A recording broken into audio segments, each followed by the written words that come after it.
एक बार की बात है, रिया अपने दोस्तों के साथ एक बड़े मेले में गई थी। मेला रंग बिरंगी रोशनी, खिलौनों, मिठाइयों और चहल पहल से भरा हुआ था। रिया, जो स्वभाव से जिज्ञासु थी, हर चीज को देखना और समझना चाहती थी। मेला घूमते घूमते उसकी नजर एक भूल भुलैया पर पड़ी, जो कांच के शीशों से बना था।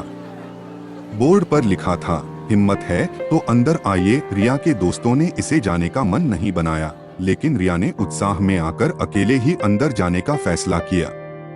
भूल भुलैया के अंदर कदम रखते ही रिया को यह जगह एक अलग ही दुनिया सी लगी। हर तरफ शीशे थे और हर शीशा उसके कई प्रतिबिंब दिखा रहा था। उसे समझ नहीं आ रहा था कि कौन सा रास्ता असली है और कौन सा भ्रम। कुछ देर बाद उसे एहसास हुआ कि वह रास्ता भटक चुकी है। उसने बाहर निकलने की कोशिश की, लेकिन हर रास्ता उसे और गहराई में ले जा रहा था। धीरे धीरे मेला बंद होने का समय आ गया और रिया अब अकेली थी। चारों तरफ अंधेरा छा गया।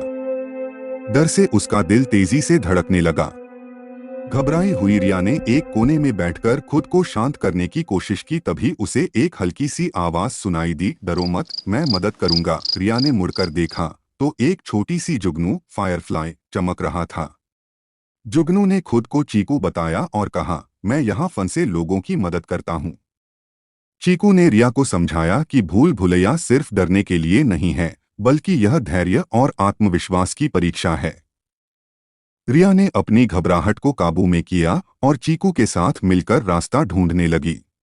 चीकू ने रिया को सलाह दी, जब भी तुम्हें कोई मुश्किल लगे तो अपनी सोच को सकारात्मक रखो। हर शीशा एक नया दृष्टिकोण दिखाता है। अगर तुम ध्यान से देखो तो रास्ता खुद ब खुद मिल जाएगा। रिया ने धीरे धीरे अपने डर पर काबू पाया और हर शीशे को ध्यान से देखना शुरू किया। उसने महसूस किया कि कुछ शीशे दूसरों से अलग हैं और वह उनके निशान पहचानने लगी। आखिरकार चीकू की मदद से रिया ने भूल भुलैया का सही रास्ता ढूंढ लिया। रिया जब भूल भुलैया से बाहर निकली तो उसके दोस्त और मेला प्रबंधन के लोग उसे ढूंढने में लगे थे। रिया को देखकर सबने राहत की सांस ली। उसने चीकू को धन्यवाद कहा और जुगनू मुस्कुराते हुए रात के अंधेरे में गायब हो गया। इस घटना ने रिया को सिखाया कि जीवन की मुश्किलें भी भूल भुलैया की तरह होती हैं। अगर हम धैर्य और सकारात्मक सोच रखें तो हर मुश्किल का हल मिल जाता है। रिया ने अपने दोस्तों को यह कहानी सुनाई और फिर सबने मिलकर मेले की बची हुई रात का मजा लिया। वह रात रिया के लिए एक नई सीख और यादगार बन गई।